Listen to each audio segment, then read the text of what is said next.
Good afternoon, folks. Welcome. My name is Ryan White. I'm chair of the BA Honors Program in Visual and Critical Studies. And together with Dr. Julian Haladin, with whom I taught the VCS seminar, whose work you'll see this afternoon, I'm thrilled to welcome you to the 4th annual VCS Thesis Symposium. So I'd like to begin with a land acknowledgement.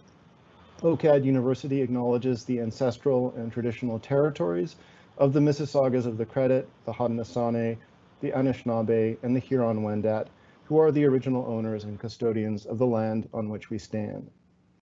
Now, while this is not our first thesis symposium, it is our first whose cohort has written the entirety of their theses in a pandemic, in seminars that are taught remotely. And so I'm proud of our graduating students for rising to this particular challenge and for producing exceptional work despite the absence of personal presence in the seminars and of personal companionship of their peers outside of the seminars beyond, that is, the virtual. I also know that this cohort is pulled together as a group to support one another intellectually and emotionally in ways that has just really impressed me and Julian, and I think in what is really an unprecedented way. And so while I mourn on their behalf what they and their family and friends have lost to the pandemic, I congratulate them on their resilience, their creativity, their drive, their humanity, which privation has not diminished, but rather enhanced. And of course, I'm more than proud of the work that they've done. This group of theses, which represents the culmination of a 4-year program of study, is reflective of an expansive and up-to-the-moment vision of art history and visual culture.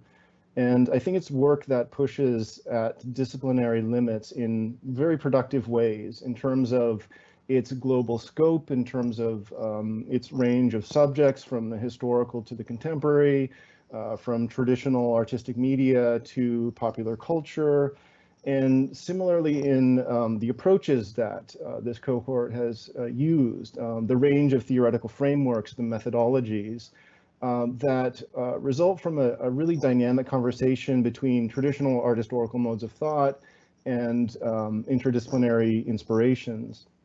And I think this is as much a testimony to the hard work of our graduating students as to the work of my colleagues at OCAD, whose teaching and mentorship laid the foundation for the development of the work that you will see presented today. Finally, I'd like to thank our program assistant, Kristen Moore, the amazing Kristen Moore, for her hard work and support and moderation of this event. I'd also like to thank VCS monitors Nadia Spaziani and Crystal June for their support in helping to organize the event and design the beautiful poster, and Saida Akbari and Renzi Guarin for their technical support.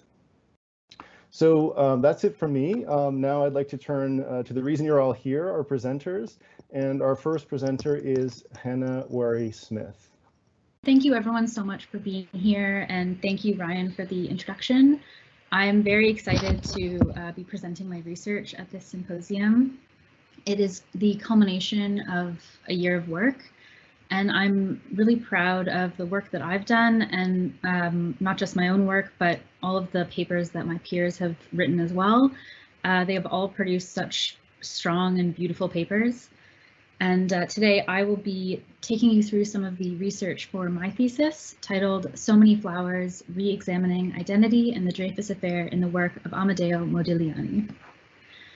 So my thesis examines the work of Amedeo Modigliani from the time he moved to Paris in 1906 until his death in 1920, recontextualizing these works through the historical and political context of the Dreyfus Affair, and using feminist theorists such as Stuart Hall to examine the tension of Modigliani's identity brought to his artistry. This paper exposes the impact of othering and importance of identity embedded in his work.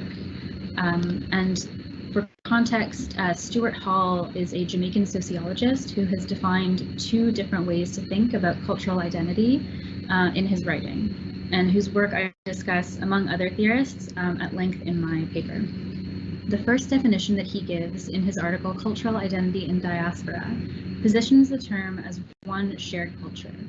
a true self that is shared between people with a common history, ancestry, and experiences. So in this sense, in this definition, cultural identity is something that is rooted in the past, a fixed thing that connects you with others with shared past experiences. The second definition, Hall suggests, positions cultural identity as a matter of becoming and being, something that is fluid and rooted in the present and the future as opposed to the past.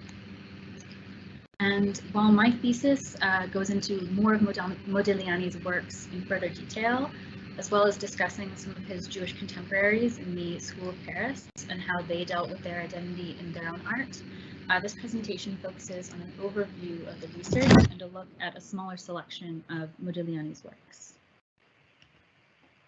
So Amedeo Modigliani was born in 1884 in Livorno to a middle-class Jewish family. And the city was known and had been known for a long time as a place of refuge and religious freedom. Because in the late 1500s, when Livorno was under Medici rule, a charter that granted full religious freedom was implemented. So because of this, Livorno also has a long history of being a refuge for those fleeing religious persecution. And that is how Modigliani's family, his maternal grandfather, immigrated to the city in the first place. Not only were Jewish families in Livorno able to practice their religion openly and had access to jobs and opportunities that they would not have elsewhere, but by the time of Modigliani's birth, it had been that way for roughly 300 years. So it was something that was very integrated into the city and something that people were well, familiar with and used to. So because of this historical context, to be Jewish in Livorno was very distinct from being Jewish nearly anywhere else in the world at the time, where the history and current reality of violence and persecution followed close behind Jewish communities as visible minorities. Amedeo Modigliani, who is seated kind of front and center in the image that is up on the screen now, at 16 years old while he was still in Livorno, was Italian, he was from Livorno, and he was Jewish. And because of where he grew up, one of those aspects of his identity did not negate the others. This is in stark contrast with the kind of society and culture that Modigliani would find himself in the midst of Paris. So this photograph taken by an unknown photographer shows Modigliani at 21 years old, shortly after arriving in Paris. And thinking back to Hall's two definitions of cultural identity, because Modigliani didn't have the same personal first-hand experiences of othering and anti-Semitism before arriving in Paris that some of his Jewish contemporaries from Eastern Europe would have, he had less of a shared immediate history to call upon and relate to others to. In this way, his identity became one of being and becoming, and much more connected to Hall's second definition. It became about his work, especially after arriving in Paris, where his shift to portraiture and focus on certain facial features evokes the racial tensions of the time, really became about claiming his identity in the present. So the racial tensions of the time, I'm referring to the historical moment that France was grappling with as a whole when Modigliani arrived from Italy, which was first and foremost the Dreyfus affair and its aftermath.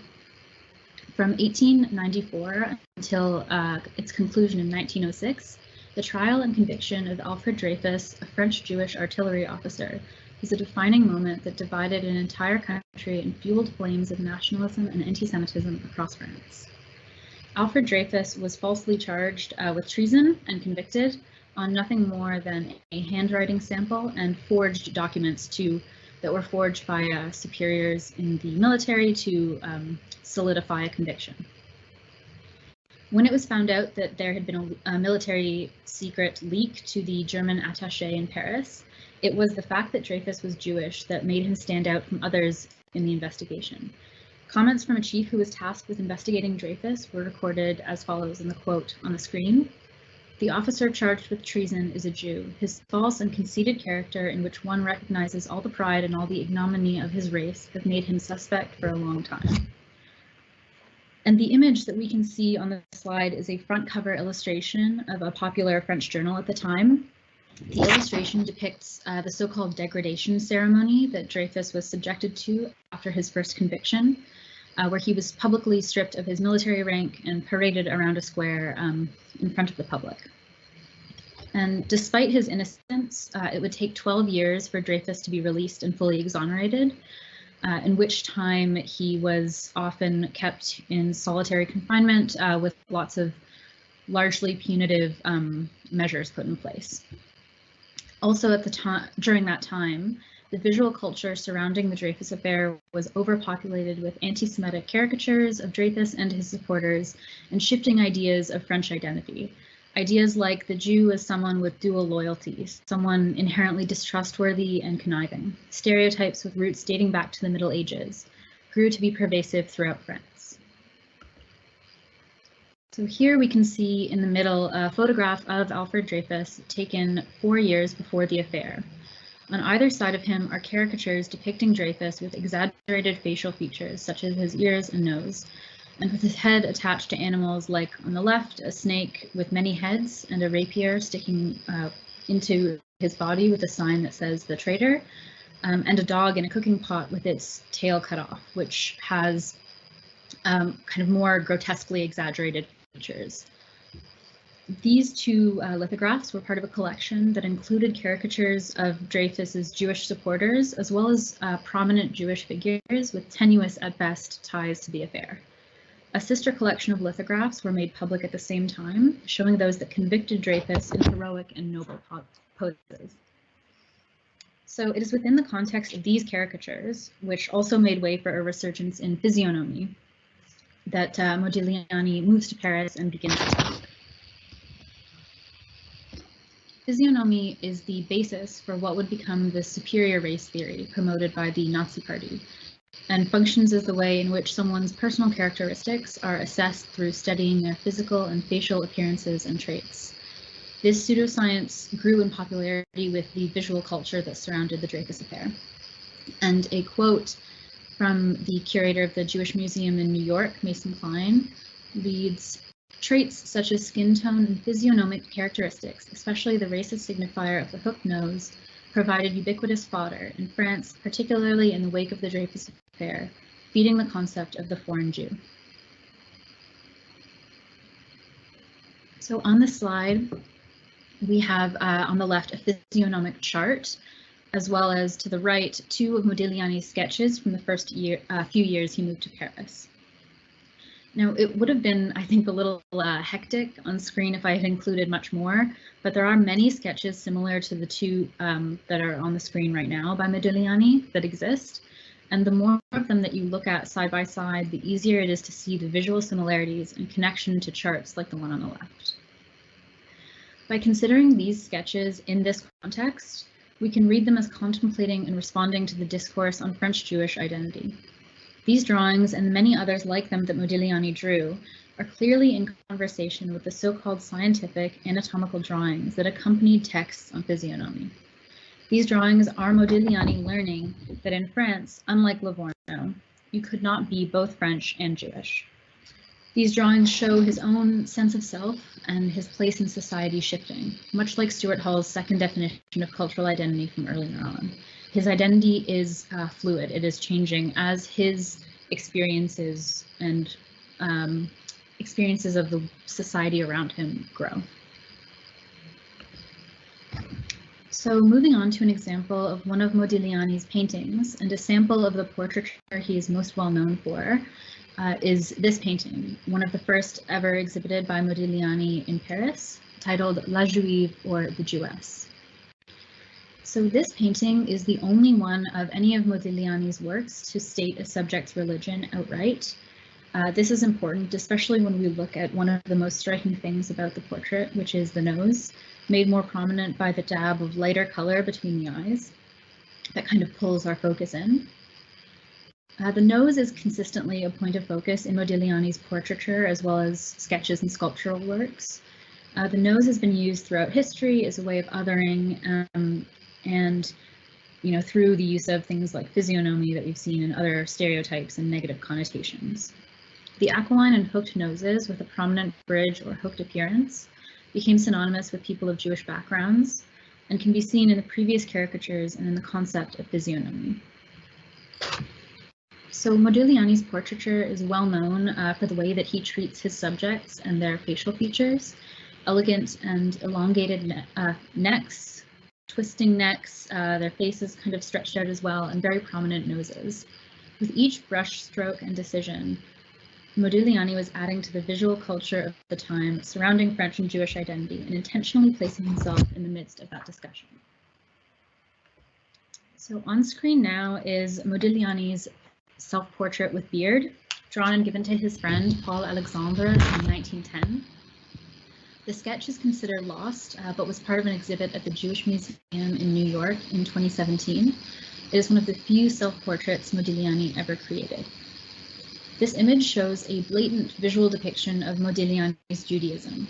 He has offered us a version of himself that evokes Orthodox Jewry in the dark, curly beard that fans out from his jaw and the much darkened top of his head, evoking the visual of a kippah. A kippah is a soft piece of cloth that is used as a Jewish head covering for religious reasons.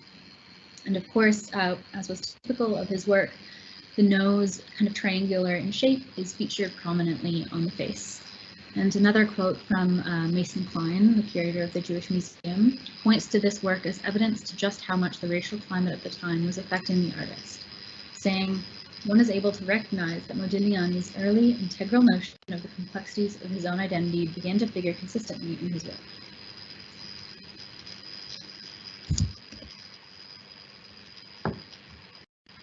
So Modigliani died at 35 years old in 1920, leaving behind a work spanning 2 decades that consistently referenced his identity as an Italian Jewish immigrant, as well as the socio-political climate of France at the time.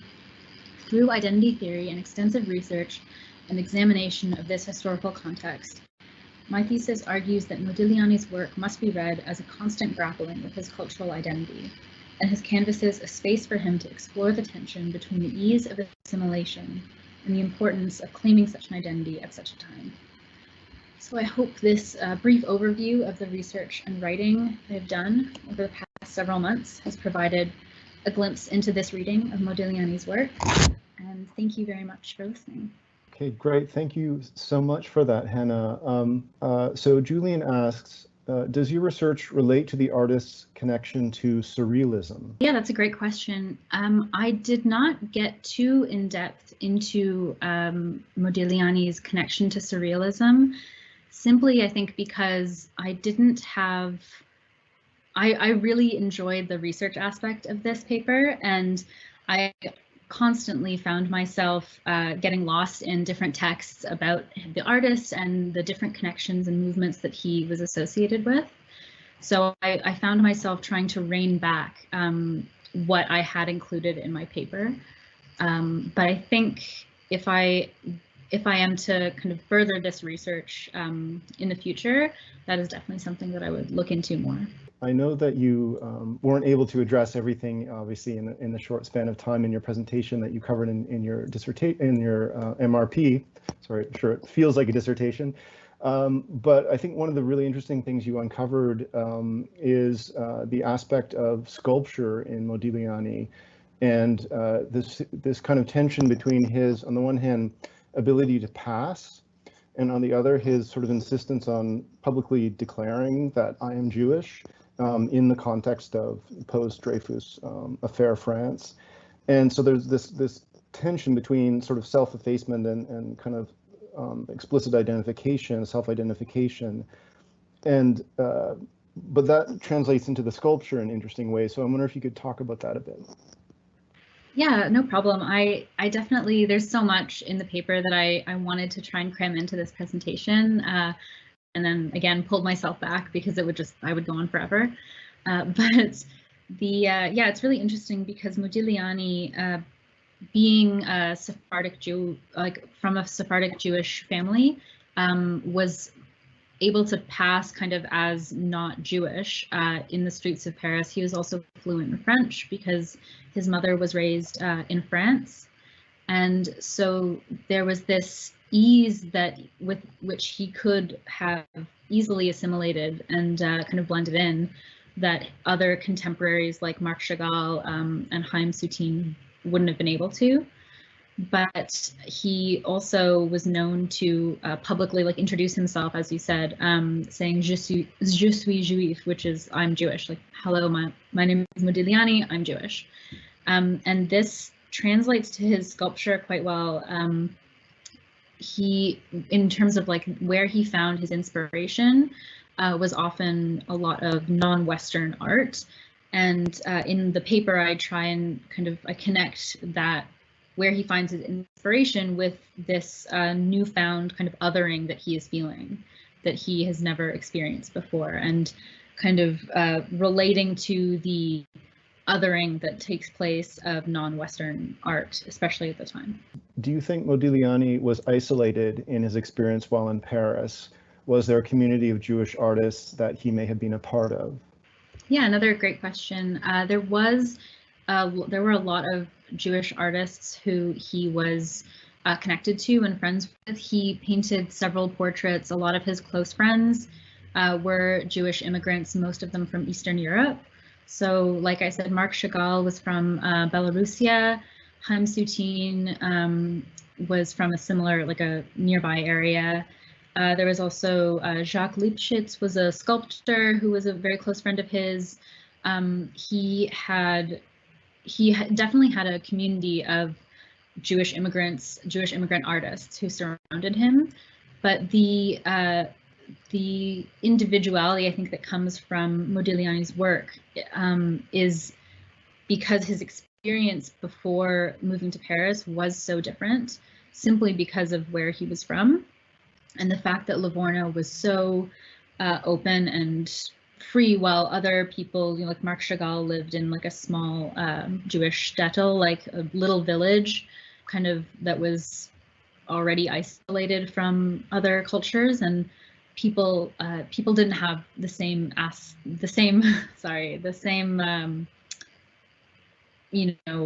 options that he had growing up. So in that way, I think it differentiates his experience, but he definitely connected to other Jewish artists. Thank you so much for that wonderful presentation and your responses to those questions, Hannah. Well done. Okay, so we will move on to our next presenter then, who is Aggie Frezunkiewicz. So hello, everyone. Again, thank you, Ryan, for the introduction, and thank you, Hannah, for starting us off. My name is Aggie Frezunkiewicz, and I will be presenting on my thesis entitled Waking with Maria Magdalena Campos-Pons, an analysis of Campos-Pons' memory work. Maria Campos-Pons is an Afro-Cuban artist born in 1959 in Matanzas, and she grew up in a sugar plantation town in La Vega. Campos-Pons' ancestry is Nigerian, Chinese, and Hispanic. Campos-Pons attended the National School of Art and the Graduate Institute of Art in Havana, where she received education under Fidel Castro's education reforms following the Cuban Revolution. In 1988, Campos-Pons attended the Massachusetts College of Art and Design in Boston, where she met her future husband and collaborator, Neil Leonard. In 1990, Campos-Pons was awarded a fellowship at the Banff Center for Arts and Creativity, where she first experienced working as an artist outside of Cuba without institutional obligations. That same year, Campos-Pons married Leonard and ultimately settled in the United States.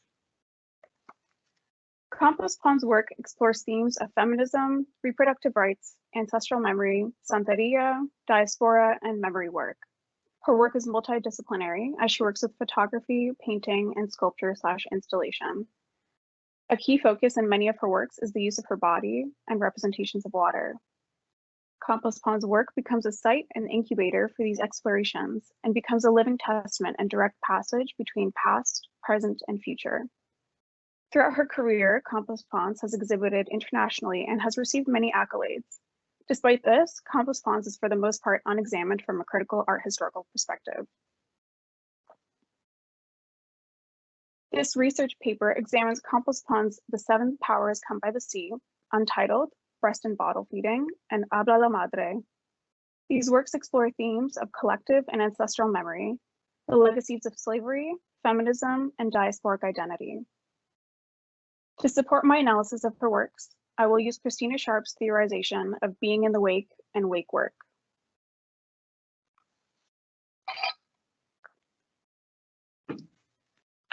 In her book, In the Wake on Blackness and Being, Sharp reflects on the continuity of slavery and the denial of Black humanity in contemporary conditions through literary, visual, cinematic, and quotidian representations of Black life.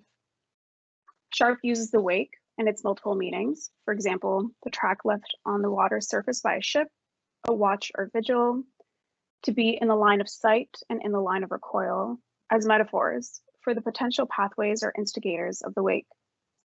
Sharp proposes that being in the wake means to occupy and to be occupied by the continuous presence of slavery's as yet unresolved unfolding. Rather than seeking resolution to Blackness's ongoing irresolvable abjection, one might approach Black being in the wake of consciousness. Being in the wake in this regard is a waking of consciousness and thinking with care. Sharp does not seek a resolution to the histories and contemporary manifestations of slavery. Instead, she proposes wake work as a methodology alongside being in the wake. Sharp defines wake work as a mode of inhabiting and rupturing this episteme with our known, lived, and unimaginable lives. Without analytic, we might imagine otherwise from what we now know in the wake of slavery. Sorry, that's a tough one. The key component of this methodology is to imagine otherwise. In other words, how can blank spaces in the archive of slavery and the lived materiality of Black life become moments of resistance, remembrance, and refusal? Campos-Pons enacts being in the wake and wake work through memory work, negotiating hybridized identities of the personal and collective diaspora, and by reimagining Black futures beyond the legacies of slavery. The first work is The Seven Powers Come by the Sea, which features 7 large wooden panels carved based on historical deck plans of slave ships. Between the wooden panels of slave ship deck plans are painted silhouettes of the 7 Yoruban orishas, made of wood covered in blood, ashes, wood chips, wax, colorful African beads, shells, and samples of yellow, brown, and red earth from Canada, the United States, and Cuba. The floor is scattered with framed photographic prints of unidentified Black people from Cuba and the United States, accompanied by a plea, "Let us never forget." The 7 panels represent altars used in the Cuban syncretic belief system, Santeria, to honor the orishas. Here, Campos-Pons is enacting being in the wake and wake work through collective and ancestral memory of the Middle Passage. The photographs on the floor likewise act as containers of memory of the legacies of slavery. While Campos-Pons has a distinct ancestral memory of the Middle Passage and slavery, viewers who do not carry the intergenerational trauma of the slave trade share its collective memory through the echoes of the afterlives of slavery.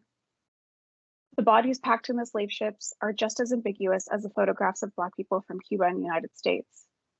Campos-Pons makes a direct link of the legacies of slavery between the figures in the slave ship decks and their ancestors portrayed in the photographs below.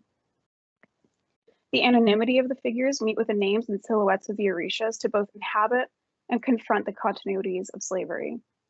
Here, Campos-Pons places the orishas alongside the slaves on the Middle Passage, acting as guardians or shepherds that disrupt the intended fragmentation of African diasporas through slavery.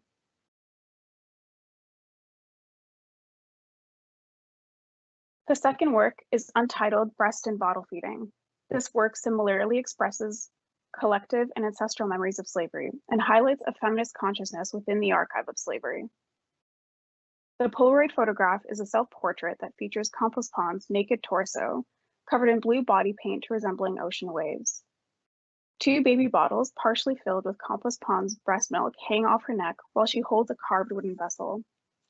The blue here is a reference to the orisha Yemaya, who's the goddess of the sea and motherhood. Here, Campos-Pons inserts herself into the symbolic representation of Yemaya and the legacy of slavery by using her own body and body matter. This piece is a reference to Black female slaves being used as nannies and caregivers for white children. Campos-Pons is suggesting here that Black women are in fact the mothers of the nation of Cuba. This work also reimagines the fates of the slaves who were thrown or jumped overboard during the Middle Passage.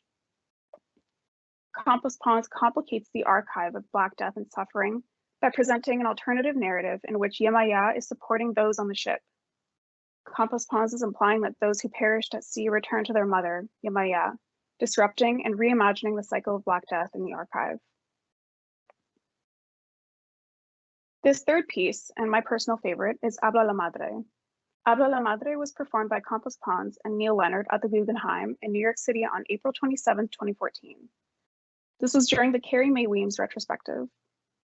Campos-Pons processed through the street into the main floor of the Guggenheim carrying a bouquet of roses, a white and blue porcelain tureen housing stones of the Orishas. During the procession, Campos-Pons and her entourage chanted to Yemaya alongside bata drums. Throughout the whole performance, Campos-Pons wore a white and blue head wrap and a cylindrical dress resembling the exterior architecture of the Guggenheim. Once Campos-Pons was inside the Guggenheim, she began an invocation petitioning the 7 Orishas and inviting Yemaya to possess her body as a way to embody the institution. Then Campos-Pons placed an offering of cake, watermelon, cantaloupe, and the sopera at the fountain, and then released fish into the fountain.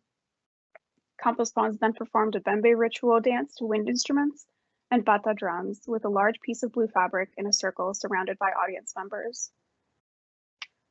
The second part of the performance took place on the second floor gallery, where Weems' retrospective was being exhibited.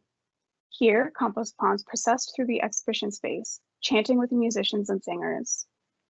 Near the end of the performance, Campos-Pons threw holy water into the air and onto the floor, and then spun in a circle, chanting Ashe and Yemaya. This piece functions as an institutional critique and as an activation of wake work, as Campos-Pons consecrates the Guggenheim and transforms it into a space for Black women. This event is significant as it took place during the first exhibition of a Black woman artist in the Guggenheim. Campos-Pons maps a non-linear trajectory of the Middle Passage, representations and experience of Blackness, and an African diasporic identity by inserting century rituals and symbolism into a space dedicated for whiteness. Campos-Pons' interrogations of the Guggenheim do not seek to resolve the legacies of slavery, but instead call to refocus the Black body as the heart of the future. I selected these works from Campos-Pons' impressive array of pieces because they act on a visceral level. There's both a haunting and embodied quality to Campos-Pons' work that draws me in. There's an absence and a presence of the body, literally in the works and in the intended viewers. I feel joy and sorrow, but mainly I think about intergenerational white culpability and oppressive memory. Campos-Pons brings forth how we experience lived collective histories and what we can do with the spaces left behind by these memories. Thank you for listening to my presentation. Thank you for that wonderful presentation, Eggy. So we have a question from Julian, who asks, why do you think Campos-Pons performed this work during the Carrie Mae Weems exhibition? Well, I think it was symbolic, again, precisely because this was the first time the Guggenheim was featuring a retrospective or even exhibiting a Black female artist in the Guggenheim. And I mean, the Guggenheim has a very weird history in terms of their actions within New York City, and just, you know, like Hans Hacke, I think, did a piece on their involvement with, I think it was like with real estate moguls who were on the board of the Guggenheim. So the Guggenheim has a history of just kind of having some like weird histories. And I think this was significant that Campos-Pons decided to do this very powerful piece that brought in a lot of people. Actually, at the same time that the Carrie Mae Weems exhibit was being exhibited, there was an Italian futurist exhibition. And prior to Campos-Pons' performance, the people at the Guggenheim told her to kind of like practice her intonation of her chants and her singing to make sure that her voice didn't damage the futurist pieces. So I thought that that was a little bit ironic, you know, considering, you know, the futurists again have their own flawed legacy. And again, what does that mean for Campos-Pons to be doing this work in the Guggenheim and, you know, changing the space? Not to mention their own legacy of sort of fetishizing destructive forces. So there's some irony there. One of the aspects I found really interesting in your research, Eggy, is the way that you talk about the development of the early work of Campos-Pons. And to me, what really is so striking about that is the way that she's able, in the latter years of the Cold War, to actually negotiate an exchange, the possibility of being an exchange student in the US. She goes to Boston, I think.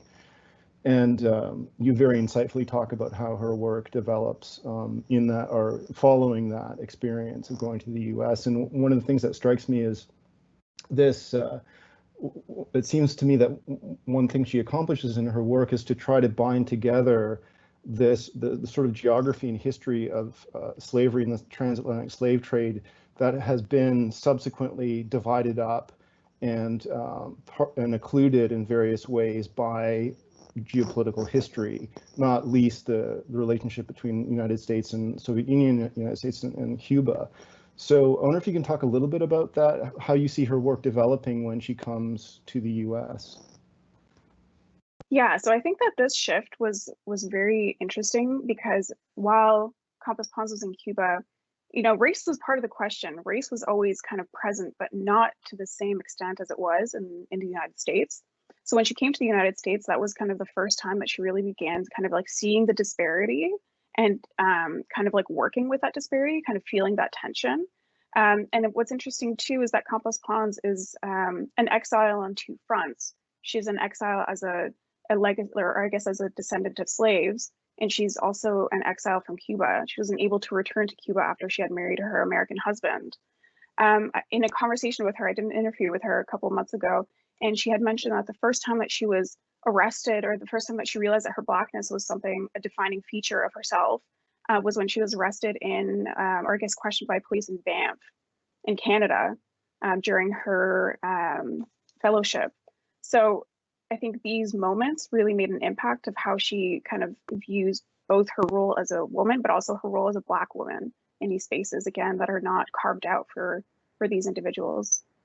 It's quite amazing and wonderful that you were able to interview her. And I wonder if you can talk a little bit about how that experience maybe informed your perception or changed your perception of her work. Well, to be completely honest, I was very nervous prior to meeting her because I have this, I think everyone has this expectation of artists being these people that we put on pedestals, these kind of like unreachable people. So when I first met her, I was shaking. I was so scared. I had a list of questions, and thankfully my partner was there with me, and it was fantastic. She was very relaxed. She was very excited that I was working with her. And the conversation, we primarily talked about that final work, Habla la Madre, simply because it's something that really affected me when I watched it numerous times. The archive is actually very small in terms of text on her, writing on her. So she gave me a lot of pointers, kind of where to look, but I think there was more of kind of like an inside information that I think I received from, like what her intentions were, how she was feeling, and the things about the Guggenheim staff telling her to, be mindful of her voice while she's performing at the Guggenheim. Like, I think these are some things that I would have never known from just, library research or online research. So I think it really personified these works, and I could really kind of get more of like an intimate relationship with them. Well, my congratulations to you on your initiative to make that interview happen. Professor Keith Bresnahan has a good question, which is, do we know how her work was viewed within the Cuban community, either in Cuba or within the USA? That is a very good question, and I don't have a specific answer, but I do remember one particular exhibition that she took part in. So this was in 1988 or 1989. So this was after she had returned to Cuba from Boston. And at that time, there was a conflict between the government, the Ministry of Culture, and the artists working in Cuba, because there was an artist who exhibited something, and it was inflammatory. It was not well received by the government, and they were looking to censor artists. So after a lot of conversations between the artists and the government decided to create an exhibition dedicated to artists who may have previously been censored or something like that. And she presented a work specifically. It was kind of covert. It was more so kind of like a feminist reading, but also it was a very direct reading to kind of the Cuban government and the increasing censorship. And this was about 2 years before the special period in Cuba. So already things were starting to get a little bit scary for people living in Cuba. So I think that's the best way I can answer that question. I'd have to research more. Why do you think her work has been, you started out your presentation by, and you start your thesis out by indicating or observing that her work has been more or less neglected in certain ways, and why do you think that is? Again, I really don't know. This is kind of like a really deep hole, I think, in the beginning of my research, because there is no answer why is someone revered and why someone isn't. Something that I initially considered at the beginning of my research was a comparison with Ana Mendieta, who's also, you know, a favorite Cuban artist working in the United States, but the context at which Ana Mendieta was working, even temporally, and you know, the fact that Campos-Pons stayed in Cuba pretty much for the entire time of her life until she had left to Boston, versus Ana Mendieta, who left when she was very young. I think, dare I say, race? I think that's a really big part of it. Also, who is she exhibiting for? You know, where are these spaces that she's exhibiting for? Who's coming to them? So I think that was probably the biggest thing. Part of it is that there's not a coherent history of Cuban sort of modern and contemporary art that has been written or sufficiently explored in the literature, or what is your sense of that? Well, most of the texts that I did read of her that are more contemporary are actually MRPs, master's thesis, PhD dissertations, or it's Cuban scholars. I think I'm going to mispronounce his name, Gerardo Mosquera, which again, I completely butchered that. He has written a lot about Campos-Pons, but again, I think it's just compared to someone like Ana Mendieta, who's been, you know, a driving force for so long. I think maybe it's just, again, how do you carve out spaces when there's so many American artists that are taking up that literature? I think that's what it really comes down to. Perfect. Well, thank you so much. Thanks for your wonderful presentation, and thank you for these great responses to the questions. So now we will move on to our next presenter, who is Kathy Wong. My thesis is called The Fantasy Within the Spectacle through the films of Valerie So and Patty Chang. The fantasy begins on screen with a young woman standing across the room. She stands out from the other women, from the way she speaks and acts. This woman is a breath of fresh air that's almost intoxicating. As the camera pans closer, her otherness stands out to the audience as it captures them and pulls them in. She looks foreign, maybe Chinese or Vietnamese, but that doesn't matter as this fantasy figure only represents an illusion of the Asian woman. The viewer already knows who she is or what she can be before she opens her mouth. She signifies exoticism set by the binds of representation that she and others like her must adhere to. She could appear as Nancy Kwong from The World of Susie Wong or Lucy Liu from Charlie's Angels. Nonetheless, she is just a fantasy that exists on screen for other people's pleasure and gaze. What I describe here is the fantasy of the Asian woman. As a mass-produced product, this fantasy aligns with the myth of the Orient and is separate from reality. She is an entity that exists within the spectacle through the media. In this thesis, I examined the representation of Asian women set within the visual narratives of Western film and media. By undertaking a analysis of two film works that excessively engages with the spectacle as a method of critique, Valerie So's experimental film Picturing Oriental Girls, a re-educational videotape, and Patty Chan's Super 8 film Paradise. I explore how both films react and confront the fantasy through productive perversity, détournement, and parody. Drawing on the works of film scholar Celine Shimizu, I intend to examine how race-positive sexuality can reclaim the agency lost through the spectacle. So these are the questions I asked throughout my paper to formulate my thesis. So my first question is, what is the fantasy of the Asian woman? Where did it come from and why did it exist? The fantasy of the Asian woman is the representation of Asian women within images and is only a mirage of the original. She is a fantasy that exists for other people's pleasure. This fantasy lives within the spectacle, a term coined by Guy Debord in his seminal book, The Society of the Spectacle, that describes it as the infiltration of collective imagery that engages beyond the sphere of social life. It is not a mere visual access produced by mass media technologies. Instead, it is a delusion that is materialized into reality. From television shows to movies, the fantasy of the Asian woman is defined by their sellable attributes: passiveness, submissiveness, and hypersexuality. However, I must note that these one-dimensional characteristics are disparate from the lived realities of Asian women. They are based on the colonial male gaze that's set under the racial tendencies of fetishization and objectification as it adheres to the myth of the Orient. As the spectacle recycles the fantasy and its myth of racialized bodies through repetitive tropes from movies and shows, it reduces Asian women in the process. However, in my thesis, I critique this as well as including methods and techniques that can reclaim the fantasy. My next question would be, how does Paradise in picturing Oriental girls use perverse productivity, the totem mot, and parody to confront and reclaim back the fantasy of the Asian woman?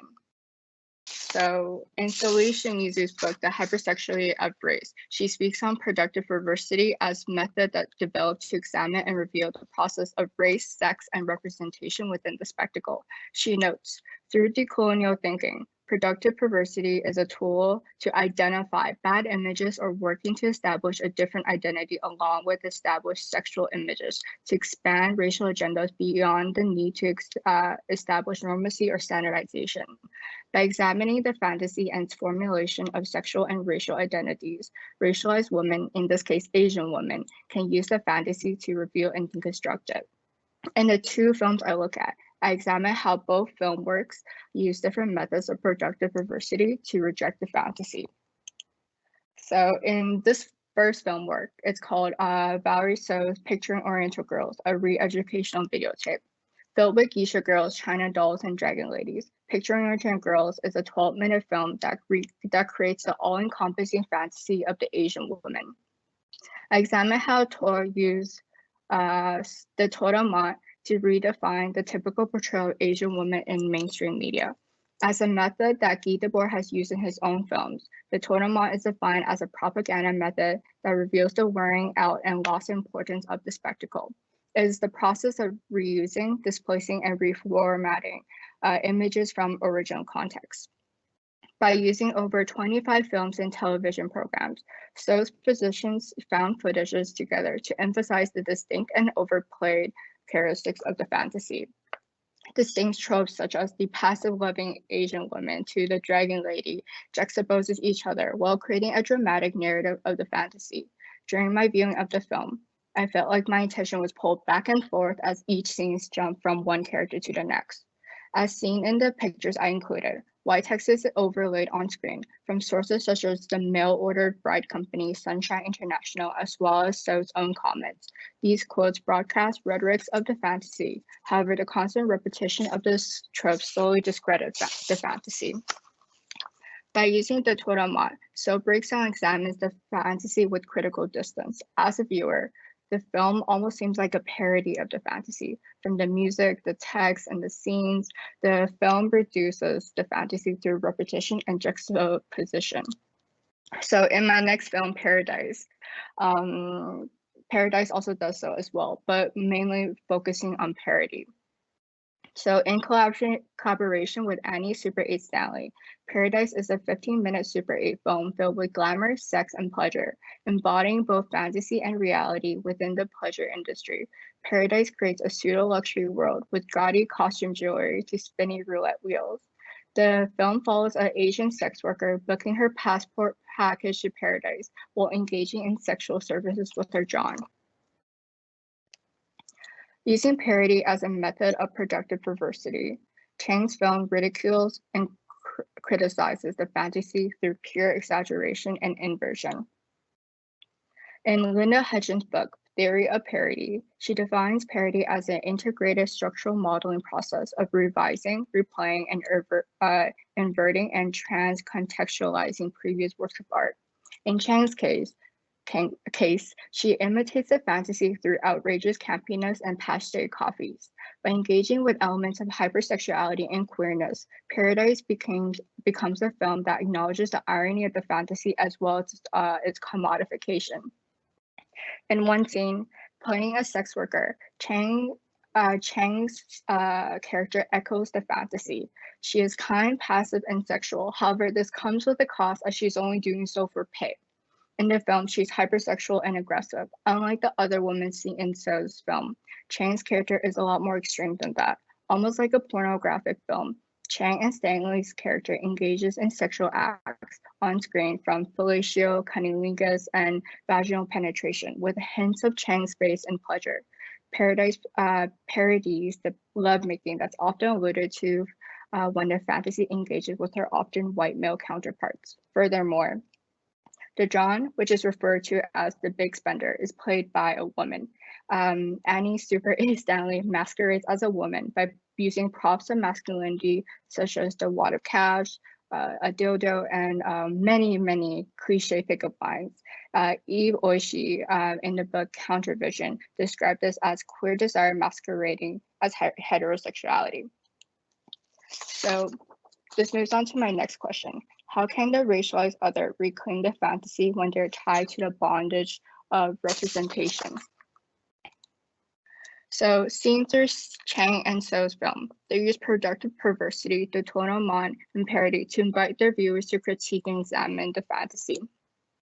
However, these are just methods for a much bigger idea, which is race-positive sexuality.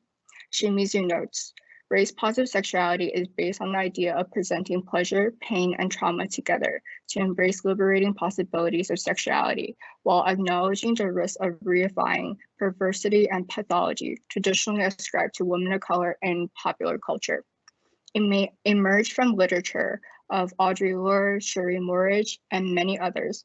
Race-positive sexuality aims to retrieve the agency lost in the fantasy by promoting alternatives for sexuality discourse that's unavailable for women of color through a decolonial lens. As the parent defines race, the complexity of identity is lost through representation in the spectacle. While it is easy for many women of color, like myself, to vilify race and representation in film and media, I believe that we could use the spectacle to show the complexities of racial characters and their lived experiences. In doing so, it becomes possible to recreate the fantasy with rhythm, forms, and structures of recognition and eligibility in culture, fantasy, and imagination. By separating ourselves from the fantasy, we're able to establish autonomous subject formation for women of color. So this moves on to my final slide. So during the initial planning phase of my thesis, my project was going to focus on Asian sex workers. While my thesis has evolved towards focusing more on just the representation of Asian women in media, I still want to pay homage to it. As the pandemic progresses, many communities have left further marginalized and vulnerable. So I would like to use my platform to promote Maggie's Toronto. Maggie's is one of Canada's oldest sex work justice organization. With the recent attack on Asian sex workers in Atlanta, I would like to do what I can to support something that's connected to my thesis as well as my community. Thank you for listening to my presentation. So Julian has a question, which is that you talk about parody a lot, but you also discuss masquerade. What is the role of masquerade in your research? That's a really good question. I think that I focus on masquerading to emphasize on queer desire, especially in Patty Chang's Paradise. I think that by masquerading as a heterosexual male, I think it really shows that you could play the part. It's kind of like how the fantasy is playing the part of an actual Asian woman. It plays a small role, however, it does emphasize a lot more if I were to expand my research. I think that there's a lot of potential for masquerading, and it's something that I would like to touch on more. However, it wasn't a significant part of the Valerie So's film, so I didn't have the chance to do so, but it's something that I would like to touch on more. No, I mean, I've had the pleasure of watching this project develop over the course of the year, and I know that it shifted its direction in slight ways over one or two points in the stages of development, which is not a critique at all, which is really kind of testimony to the way that the depth with which you're engaged in these questions. And I think one of the things that is really exemplary about your research is the degree to which it is engaged not only in kind of these art historical questions and questions of visual culture, but questions of the moment. And in that sense, your work is engagé. It is politically engaged in a really profound way. And so I wonder if you could talk a little bit about writing about this topic in the current moment. You already mentioned the horrific event in Atlanta. I mean, there's the larger context in response to COVID, this horrifying rise in anti-Asian racism. And so obviously that must have affected your thinking about this, working on this topic. That's a really great question. I think it has always been in my mind. I think when I first started my research at OCAD, I found that I tend to research on Asian identity more, particularly Asian Canadian or Asian American, the diasporic identity. So it made sense why I wanted to focus on that for my thesis. As the pandemic progresses and as certain events happen, such as Atlanta or just any kind of racism that happened on the Asian community, I kind of realized that I'm researching as well as benefiting off of these things that's going on. Even if I'm part of the community, I still want to kind of talk about it. I think the reason why I put that slide about Maggie's Toronto is because I kind of want to do my part to kind of help out that community, and I'll also help out my community. I think it was really interesting. I wouldn't say interesting, but I think it was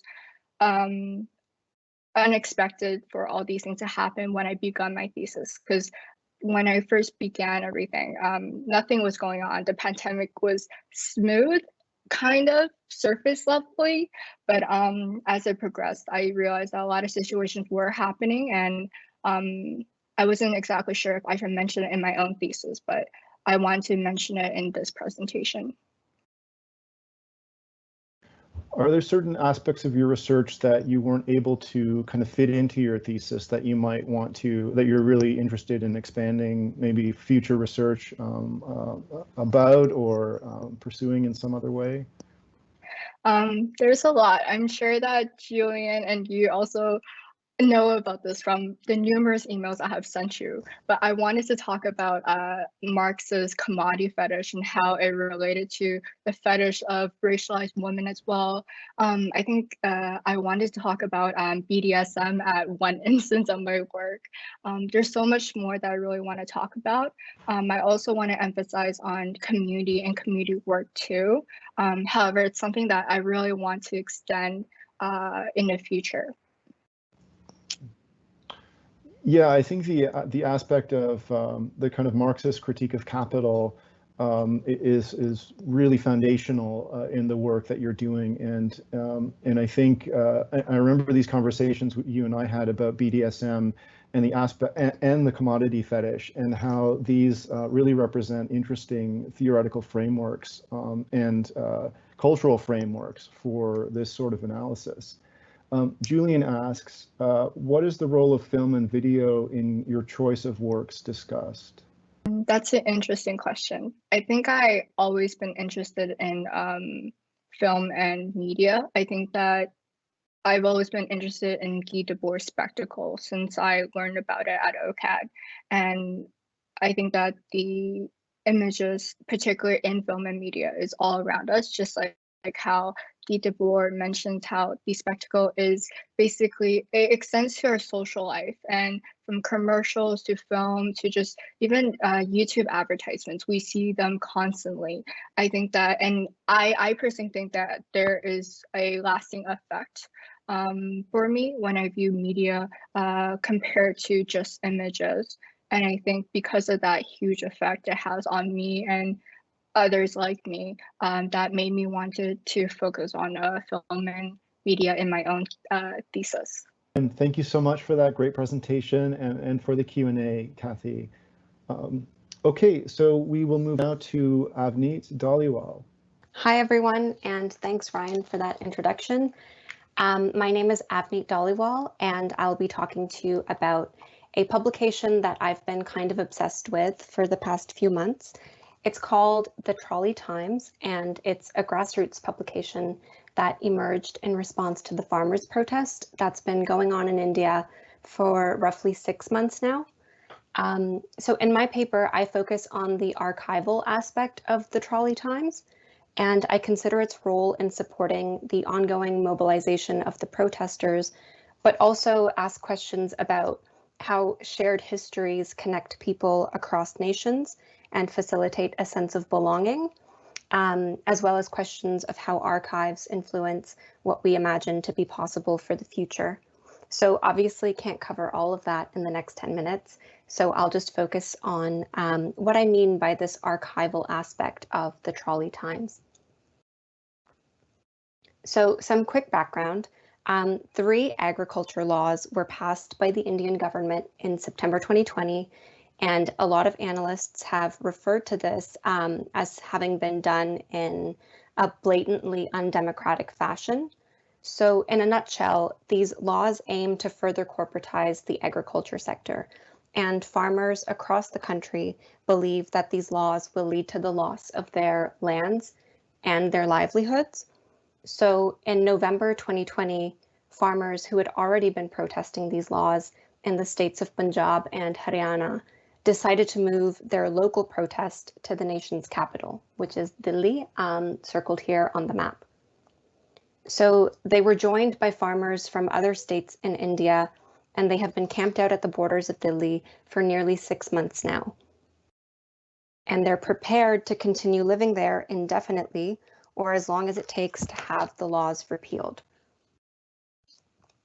So here you can see a farmer sitting in a trolley, which is the sort of trailer that attaches to the backs of tractors. And you can see that he's draped this tarp over his trolley and turned it into a sort of makeshift caravan.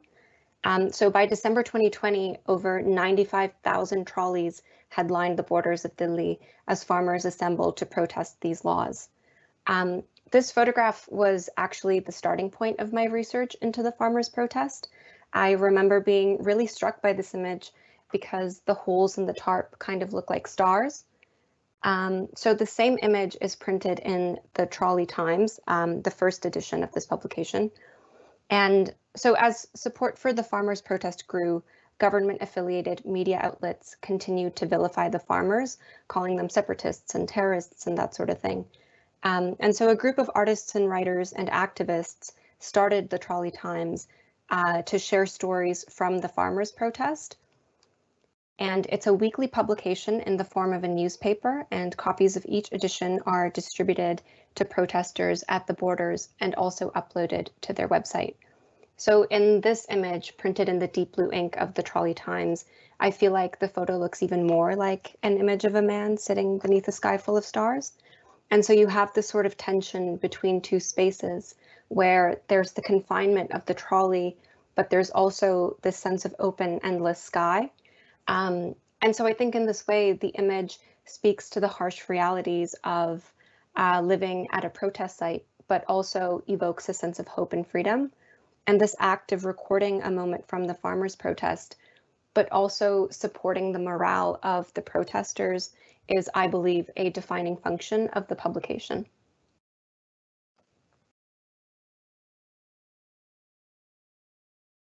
Okay, so each edition of the Trolley Times, after the first one, features an illustration on the front page.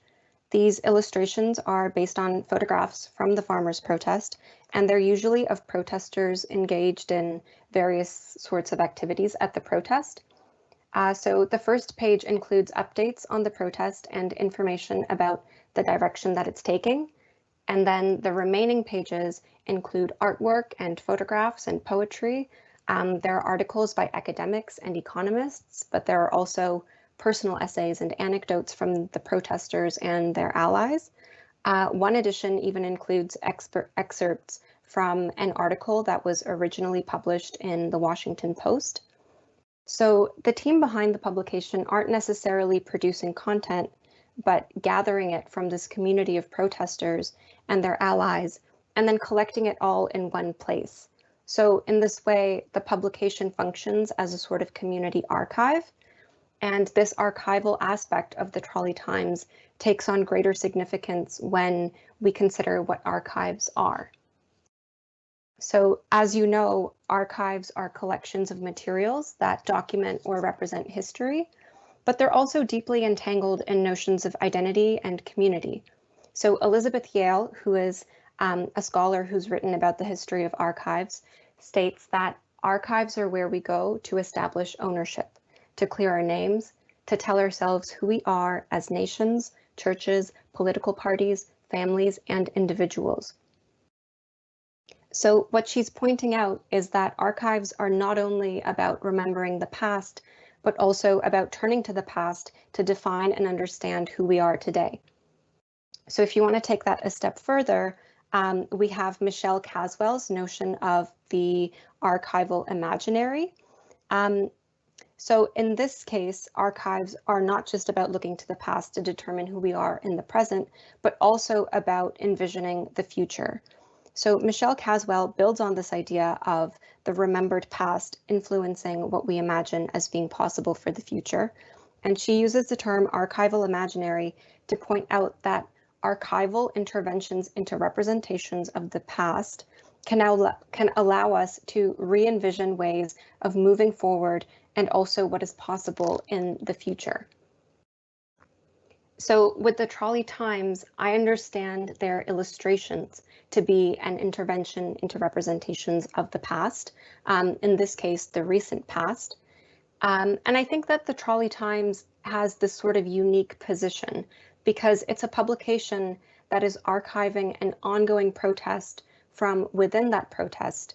And it's doing so for people who will be impacted by this archival imaginary that is formed by these collected texts and images.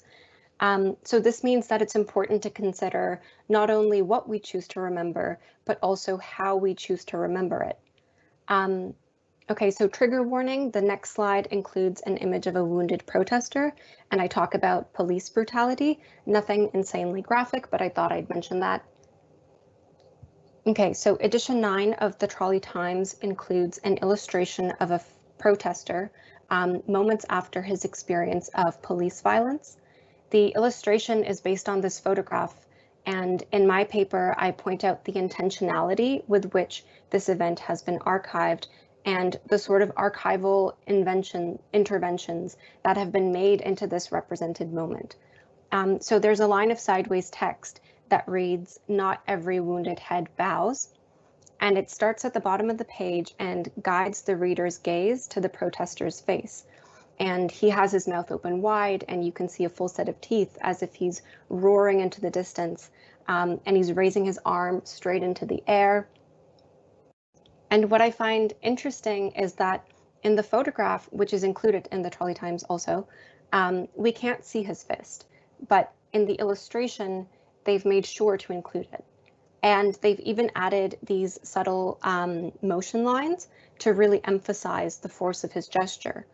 So all in all, it's an image of defiance and resilience and a sort of call to action to keep going with the protest. So there's a scholar named Anne Rigney who has discussed how violence against protesters is remembered.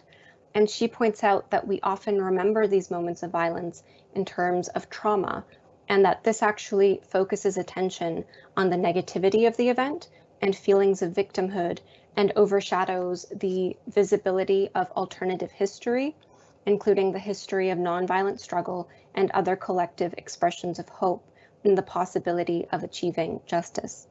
So Rigney suggests outrage as an alternative framework for remembering violence against protesters because outrage doesn't focus on feelings of victimhood, but it inspires a sense of righteous indignation.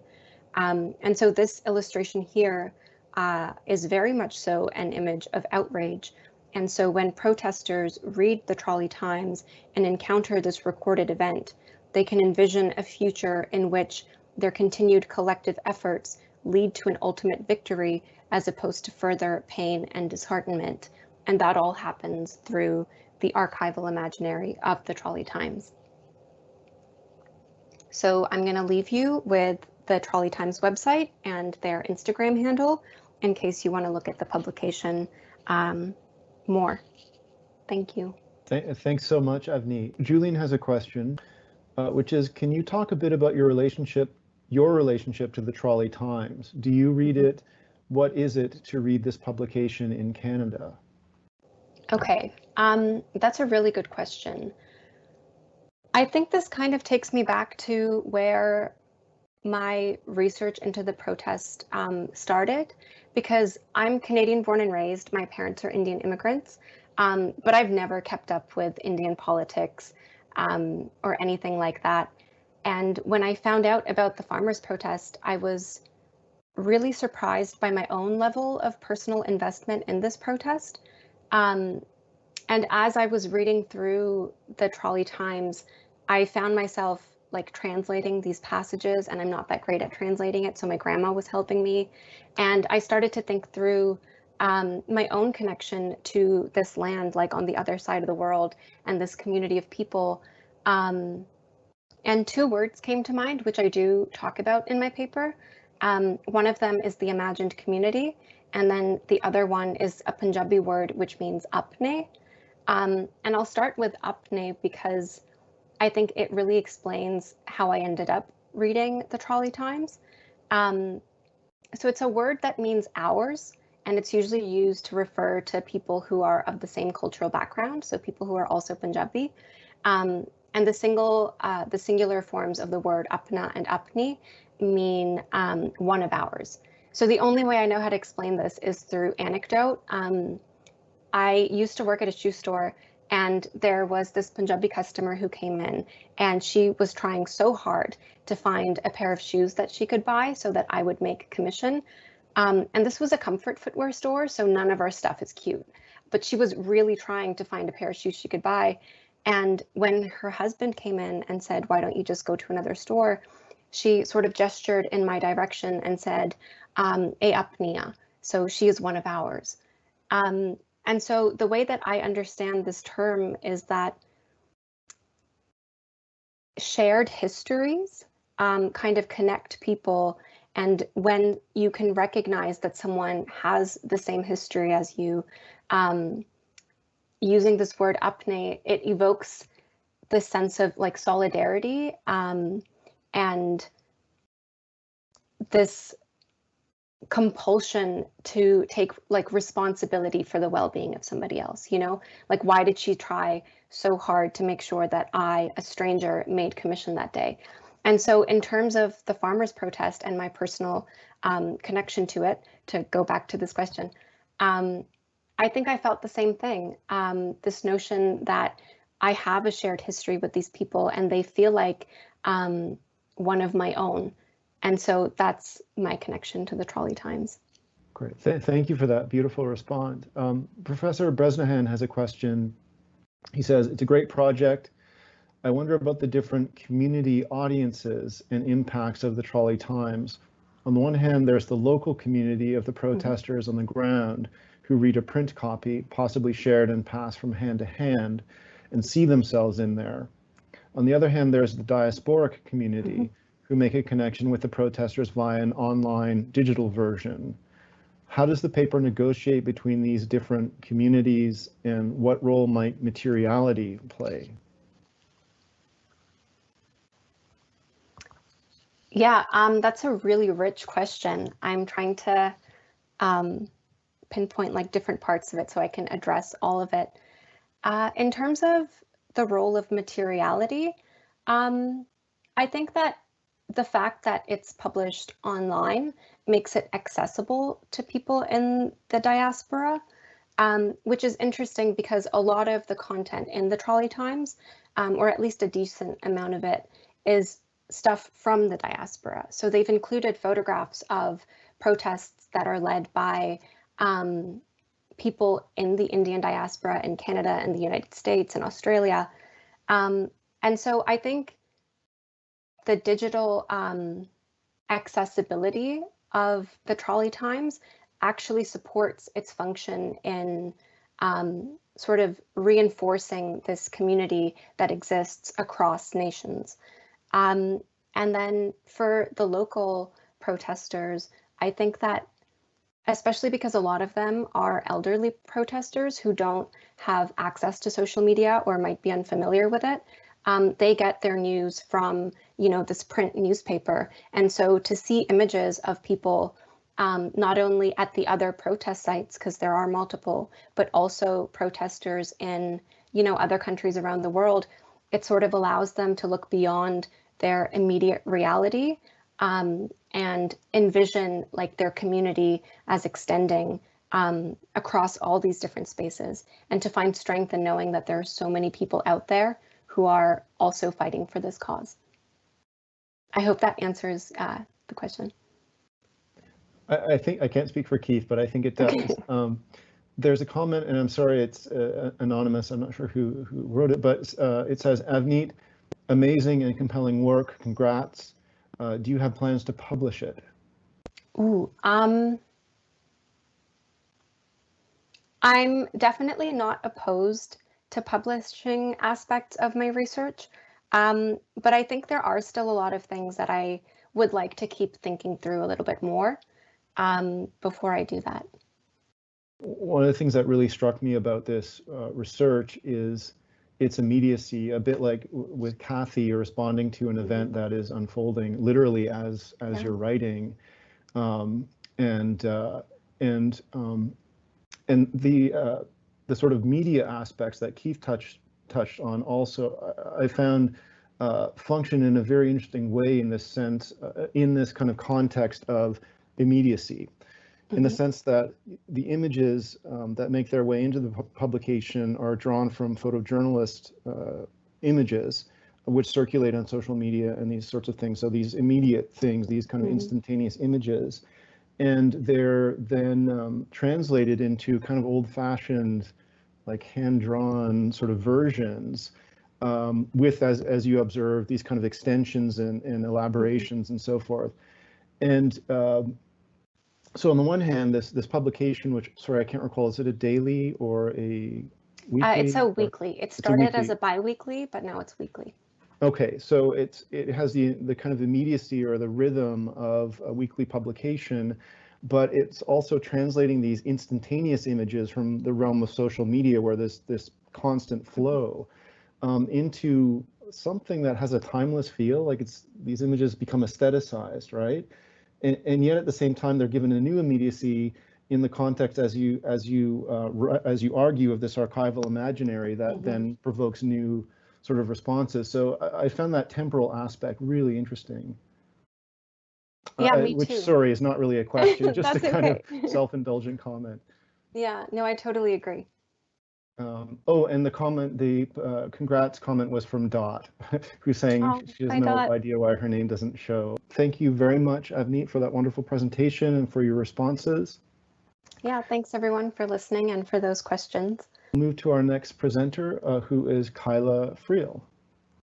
Thanks everyone for coming to the symposium. I'll be walking you through my paper titled Pervaded by the Magic Art: History, Modernity, and Nationalism in the Work of E.A. Hornell and George Henry. I'll just read through part of my abstract that outlines the main argument of the thesis.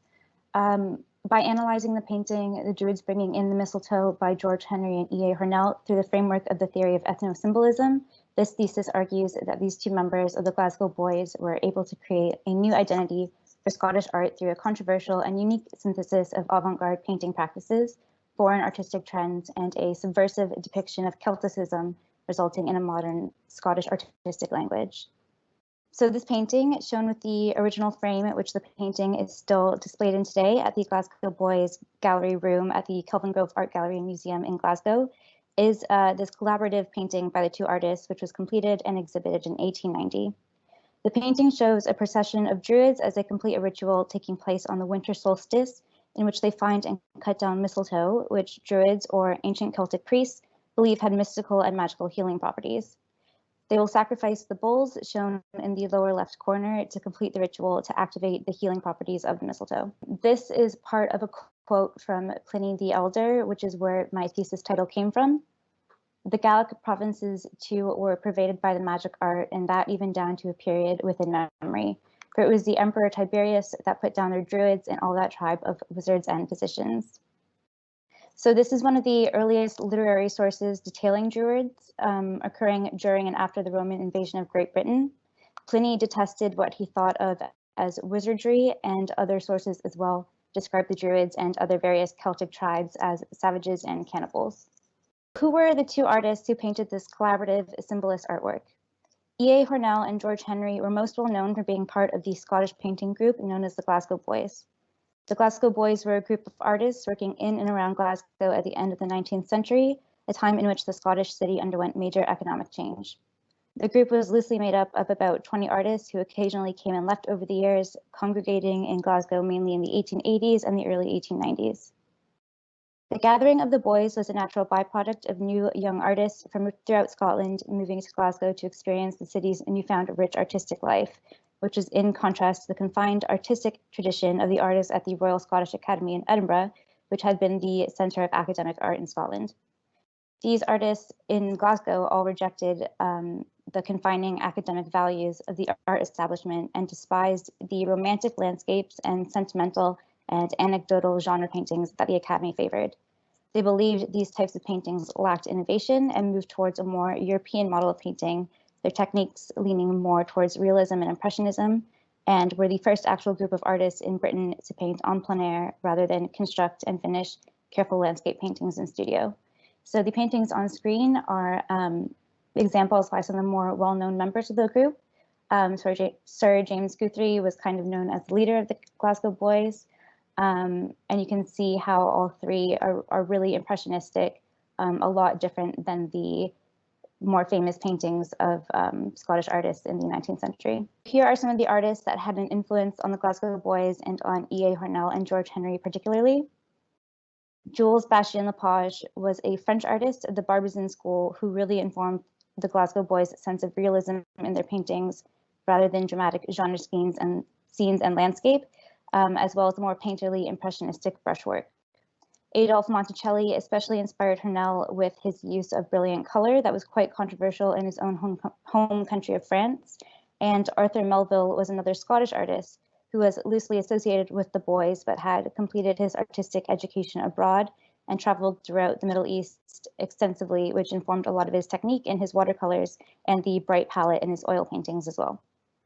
All three of these artists and more really influenced and imbued the artwork of the Glasgow Boys with elements of foreign styles that the Boys would then use to paint distinctly Scottish scenes, which had not really been done before. So at the end of the 1880s, the Boys and Henry and Hornell in particular started to move away from painting just realism and scenes of Scottish life and moved towards more symbolism in their paintings.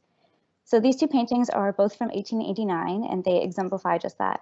A Galloway landscape by George Henry, one of his more famous pieces, depicts a constructed landscape that doesn't actually exist, with a skewed, curved, and yet flattened perspective, with cows placed on the hill in a way so that you can't really make sense of the pictorial space. These elements are also evident in Hornell's The Brownie of Blednoch, which was based on a Scots poem and Celtic myth. The figures here are similarly placed at various heights on a hilltop beside a curving river, which flattens and confuses the pictorial plane. This sort of perspective was actually inspired by Japanese woodblock prints, which had become increasingly popular in Britain and was an aspect of painting that both Hornell and Henry would continue to come back to over the years. So on screen is a quote by a contemporary art critic that says, "It may be clever, but it is not art. It is utterly destitute alike of perspective, atmosphere, and poetry, three very serious defects as we take it in a landscape picture." So this is about George Henry's A Galloway landscape. Contemporary critics, especially English critics at the time, were not fond of Impressionism and definitely weren't fond of experimenting with perspective of any sort. So the theoretical framework that my paper discusses the painting through is called ethno-symbolism. And is how we can identify this particular painting as a Scottish nationalist painting. So ethno-symbolism was developed by Anthony D. Smith and John Hutchinson. It argues the role of long-term historical structures as part of the history of a nation and places symbolic elements, that is, the myths, memories, traditions, values, rituals, and symbols of a nation as being central to the formation and persistence of these nations. According to ethno-symbolism, an integral part of the survival of a nation is the link to which certain nationalists provide to the modern nation by invoking an ancient past through the use of national symbols. Using Smith's definitions, the collaborative painting of E.A. Hornell and George Henry function as a work of nationalism through the use of the symbolism of the nation and the ancient Celts to signify that ancient link. So within the theory of ethno-symbolism, John Hutchinson distinguishes cultural nationalism as a movement that aims to achieve the moral regeneration of the national community. For Hutchinson, the national community is defined by historical memory rather than language. The cultural nationalist aims to invoke the past in order to inspire higher development within their community. This ideological goal of bolstered development is also present in Hutchinson's definition of the ethnic revivalist. Here, the ethnic revivalist is a nationalist that perceives the nation itself as a force of creativity and who views the past as a tool to reestablish the nation at a new and higher level of development rather than an antique order to return to. Considering these definitions, the Glasgow Boys operate as a group of cultural nationalists who aim to regenerate the national community, in this case, the artistic landscape of Scotland, at a time of crisis in which art had stagnated and the artistic value of Scotland remains unknown and uninspired. This goal of revitalizing Scottish art is identified within the group's collective anti-academic practices. Following that, in the case of the Druids, E.A. Hornell and George Henry assume the role of ethnic revivalists who evoke the ancient past of the nation by specifically using Celticism combined with modernism as a tool to invigorate Scottish art. So here are two details of the painting which show Celtic symbolism. Hornell, who lived most of his life in the Kirkcudbright region of Galloway in southwestern Scotland, was an avid antiquarian and well-versed in the mythology and history of the region, of which some of the earliest inhabitants were the insular Celts. In the detail on the right, you can see the freshly harvested sacred mistletoe attached to the bulls that the Druids march with. These bulls were actually modeled on an ancient breed of cattle that existed in Scotland at the time of the ancient Celts, studied by Hornell and Henry to ensure historical accuracy. The artists even apparently studied reputed skulls of ancient Druids in order to accurately depict the figure types. On the red cloak and golden breastplate of the figure on the left are serpents that were influenced by the symbols found in carved Pictish stones, which were considered Celtic in the 19th century. There are green spirals on the circular form right beneath the breastplate that are also inspired by these carved stones that can be found throughout the countryside in Scotland. So here are two examples of these carved Pictish stones that the artist would have been able to go up and study in person. On the stone on the left, you can see in the upper corner that serpent symbol that was pretty much identically copied in the painting. So this is an example of cup and ring marks that are found like all the way throughout Kirkcudbright in Scotland, which Hornell again would have been able to go up and see in person. He meticulously copied these cup and ring marks in his notebooks in order to accurately depict them in his paintings. Here is another detail of the painting. The sweeping curve of the hills and the moon in the background of the painting are painted in a shape that echoes those ancient cup and ring marks found carved throughout the Galloway countryside. This is also echoed in the crescent moon-shaped lunula that adorns the top of the hand-carved frame. The curvilinear interlaced knotwork patterns carved into the frame are also a reference to insular Celtic artwork and would be easily recognized by an audience. These Celtic symbols and references would have been very overt and easily signal to a viewer that it was not only a Celtic-inspired piece, but a Scottish one that included patterns and designs famously found throughout Scotland. These visual clues recalled the myths, memories, rituals, and symbols of the ancient Celt that occupied Scotland and is paramount to the theory of ethno-symbolism and cultural nationalism. Aside from just the Celtic symbolism within the painting, another way that the painting can be read as a Scottish nationalist work is the way that it subverts the depiction of the Celt and Druids. So anti-Celtic sentiment was still noticeable in England at this time, which was often unwilling to move beyond the concept of Britain as simply Greater England, including in perceptions of art. Scottish art was frequently read in England as an extension of English art rather than something that was uniquely Scottish. Smith and Mayrick's image on the right was derived from a mixture of literary descriptions of Druids ranging from ancient, medieval, and contemporary. However, Smith and Mayrick purposefully built an image of the Druids as a corrupt and degenerate clergy. You can see the judicial rocking stone on the ground in front of the crude altar, which was allegedly used by jurors to cheat in legal proceedings where the rock determines someone's innocence or not. The painting on the left, a converted British family sheltering a Christian missionary from the persecution of the Druids, is by William Holman Hunt, one of the founding members of the Pre-Raphaelite Brotherhood. Hunt's painting shows a family and an injured missionary hiding from an angry mob of Celts. One of the members of the mob seen in the background behind the hut has grabbed another priest by the arm, alluding again to the idea that Druids were pagan savages that partook in human sacrifice and sometimes cannibalism. These depictions othered and parodied the Celt as savage, dangerous, depraved cheats. By displaying the Druids bringing in the mistletoe in a very public exhibition at the Grosvenor Gallery in London, Henry and Hornell purposefully subverted this pictorial tradition by depicting the Celtic Druids as ancient, mystical, stoic, and powerful. There is no hint of savagery or parody, and the artist took great care to ensure historical accuracy in the details. The Druids bringing in the mistletoe also occupies a unique spot at the junction of an iconographic nationalism and an incredibly modern avant-garde style at the end of the 19th century. Other artists working within the Celtic revival, like the Scottish painter John Duncan, commonly employ Celtic iconography without actually engaging with contemporary avant-garde art practices. Here you can see that Duncan's idolization of the Pre-Raphaelite Brotherhood style, which was a quintessential pan-British style of artwork, is apparent in the execution of his work.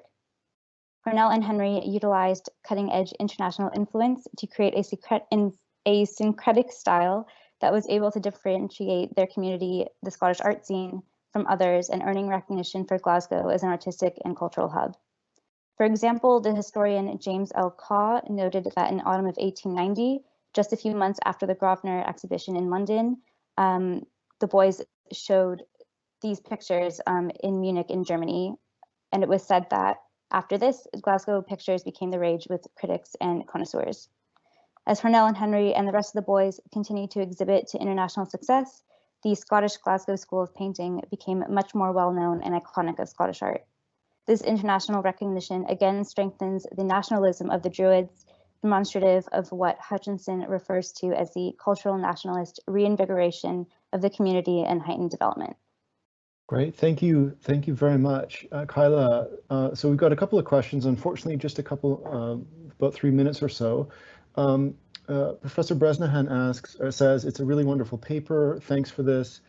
I have to ask about the relation between this work and the work of the Glasgow Four, Rennie McIntosh, Herbert McNair, Margaret and Francis MacDonald, who similarly combined the Celtic spiritualist revival and modernist aesthetics at this time. Were they in conversation? I don't believe that they worked directly with each other. So the Glasgow Four came a few years after, and they were definitely inspired, like particularly by the work of Hornell and Henry, because there are elements of Art Nouveau throughout their paintings, and especially the Japanese influence, which you can easily see in the work of Charles Rennie Mackintosh. But I wouldn't say that they worked within the same circle, especially because Charles Rennie Mackintosh worked like primarily with architecture. Yeah, they definitely would have known of each other's works, especially because it was so different from what was like accepted in Edinburgh at the time, but didn't work in the same circle. Yeah. Julian has asked, you related the artist to Impressionism, but the use of gold leaf is definitely not part of this art vocabulary. Can you talk to the inclusion of gold leaf related to this? Does the painting still function if separated from the gold frame? I don't know where the artist got the idea to include gold leaf from. It doesn't really say in any of the texts that I've read. I think it really just has to do with the fact that like E.A. Hornell in particular was such an avid antiquarian and probably wanted to like symbolize these really famous bronze artifacts that were found throughout Britain and related to like ancient Celts. And gold leaf was one way to like really do that, and they emphasize obviously like the breastplate and stuff like that, so really important parts of the piece. Doesn't function outside of the picture frame. Was that the other? Yeah. If you took away the frame, does the picture still work? I think so, because so many of the symbols, like in the actual frame, the interlaced knotwork and the lunula are actually mirrored like within the actual painting. So I think it was just a decorative part of it that went along with the decorative symbolism that the artist partook in. But I think the painting by itself could still function well. It's an amazing frame. So we have one last question from Keith. Keith's also wondering about the connection between these artists' interests in Druids and other movements at the time, for example, Yeats's Order of the Golden Dawn or Rosicrucianism, which also sought to revive ancient Celtic and Druidic mysticism. So if I remember correctly, Yeats was an Irish poet. Is that right? Yeah, so the Celtic revival that was going on in like the 19th century was much more strongly like kind of about identity and politics in Ireland, kind of regaining back like a lost identity, whereas in Scotland it was really focused to kind of like decorative art.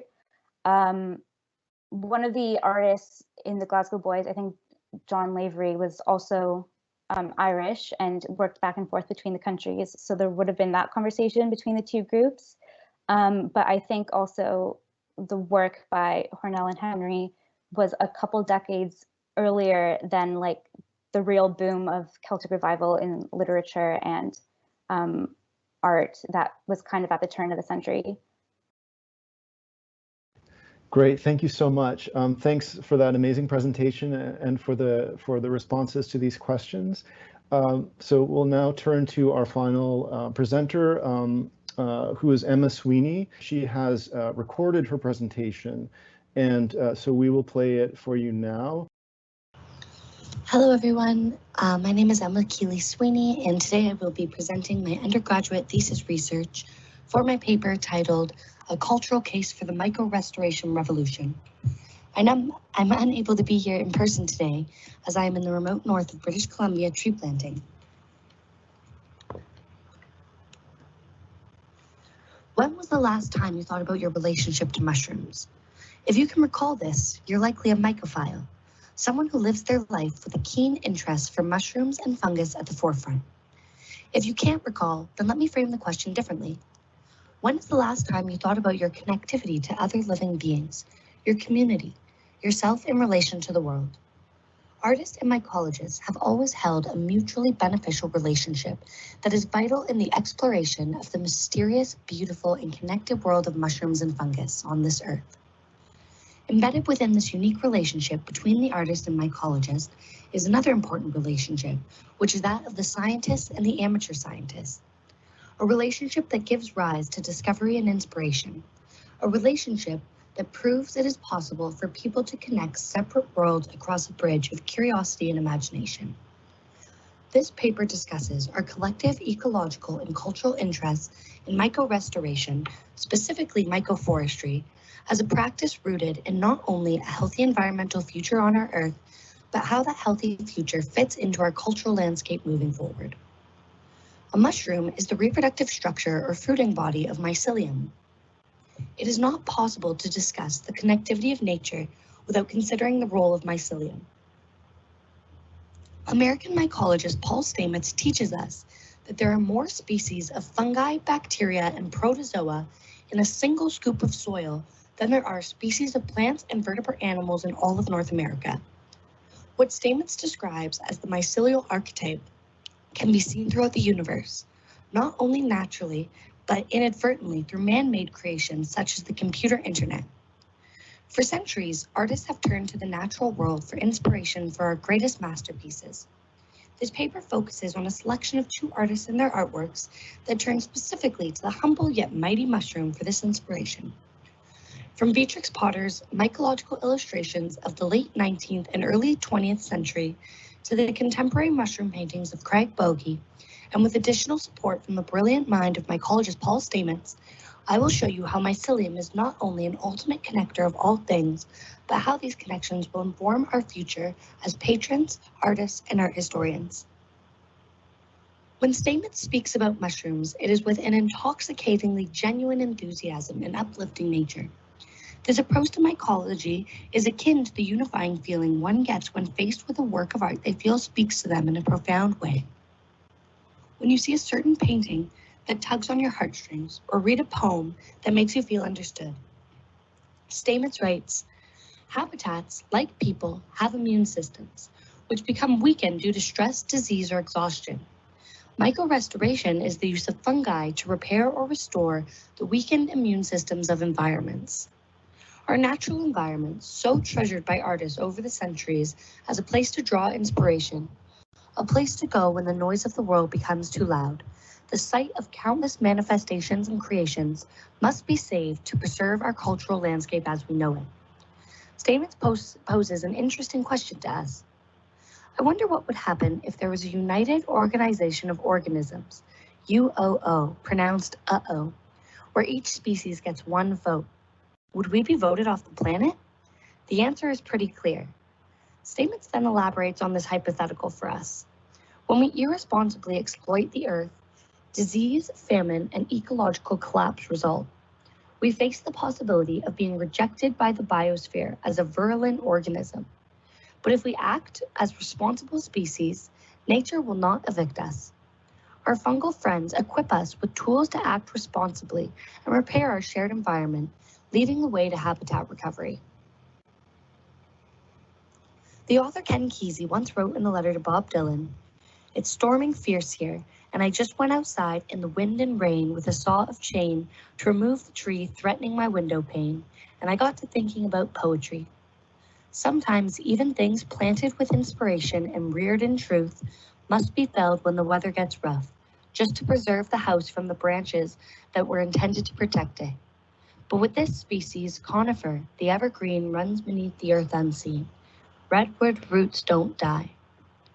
This sentiment is a great connector of mycologists and artists if we view it through a mycological lens. Entangled in the evergreen that runs beneath the earth unseen is mycelium.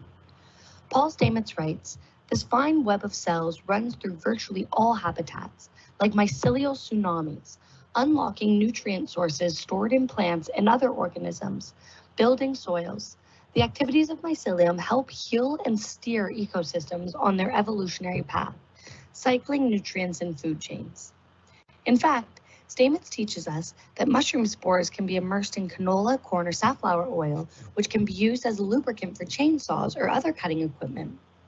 As trees brush or plants are cut, the spore-infused oil distributes spores to the newly cut surfaces, an efficient method of transfer. One of these spoils was made especially for Ken Kesey and the Merry Pranksters and contains hundreds of millions of spores of Psilocybe azurensis. By using spored oils in chainsaw equipment, the decomposition process and therefore habitat recovery can be jump-started immediately upon cutting.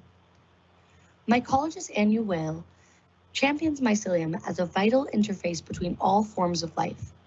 Furthermore, Stamets writes of something he refers to as the mycelial archetype.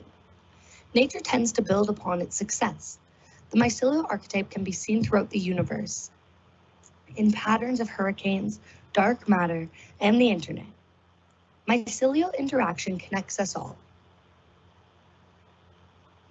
Mycelium infuses all landscapes. It literally holds soil together. Mushrooms are the fruiting bodies of mycelium. Another way you can think of mycelium is as the root system of mushrooms and fungus. Next time you go for a walk in the woods, flip over a decaying log and you will likely be met with a whitish cobweb-like growth.